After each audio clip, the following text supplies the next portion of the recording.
It's on everybody's mind these days. Will AI take my job? Because it's faster than me, it's more efficient, it might be more creative than me, then why would somebody hire me?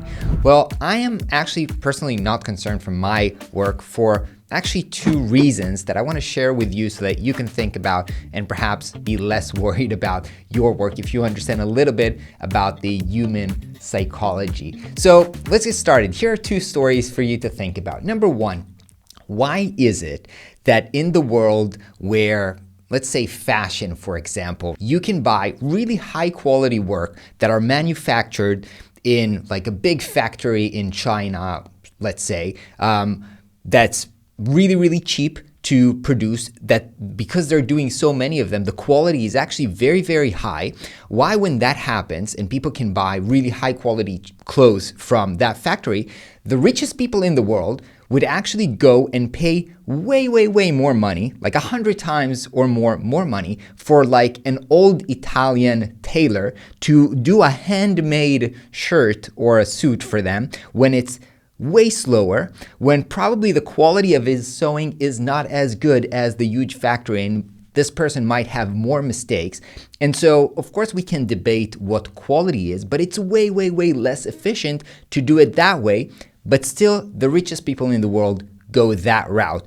And why is that? It's actually because of a very, very simple, kind of like a human thing, which is if everybody is doing that and I want to show that I am special, then I'm going to do something different, even if it's less efficient and even if it costs more money, because I want to show that and signal to others that I am a rich person and that I can afford the best, and the best is whatever, high quality or organic food. Why would people pay more for organic food when it might be, less efficient and more expensive and stuff like that? Because they tell a story to themselves that this is better and this is healthier and this is what they want to do. And I think the same is going to happen with service providers like us designers. Now here's another point or another story to think about. When I got started my career as a designer, like 20 years ago, I used to work in an advertising agency. It was kind of like a fancy office with like all of this creative office design, and clients would come into our office. And I asked the account manager,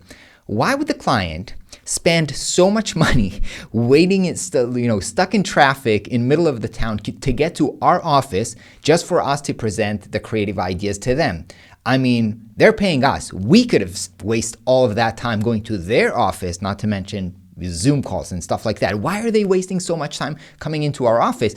And he told me, look, they want to come into our office. They want these lawyers, insurance people, they want to leave their boring office and come to the creative space for us, where they see the magic happens, right? They're buying creative services and they want to have the creative experience. They want to come into our office, see all these crazy creative people here doing all of the magic. They want to be served nice coffee. They want to have the experience, right? People want to be part of the creative magic. What I want you to take away from the second story is that at the end of the day, if you think that you're a designer, you're selling web designer, you're selling like the logo files, this is not what you're selling. Yes, this is part of it, right? As if you're going to say, when I'm going to a restaurant, I buy the food. Yes, you buy the food, but you also buy the atmosphere of the restaurant. You buy the service, you buy the music, the experience of going into a restaurant. And the people who are working with us creative,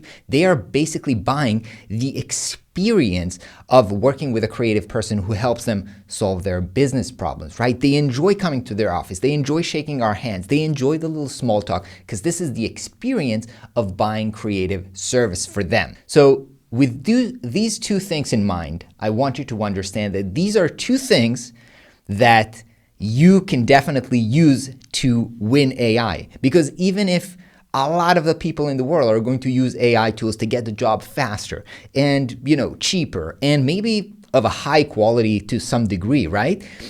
People, especially people at the top who have money and they want to buy experiences. They want to come and work with a person. They want somebody to shake their hand, give them the confidence that they're doing the right thing, and that this is a solution that's going to save their business or whatnot. I'm going to end up with kind of like a cliche, but you can't try to win AI if you're competing on the factors of speed and efficiency and, numbers of ideas and stuff like that, you will never win that race, right?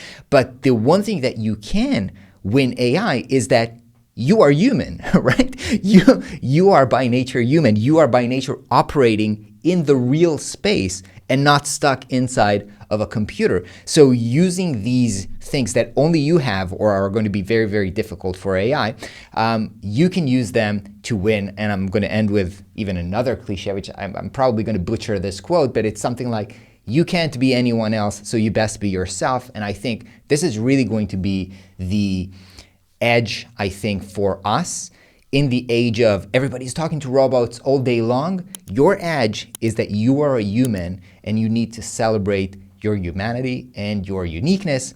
And I'm pretty confident that's going to keep me in business and hopefully you in business as well. I'll see you in the next video. Peace out.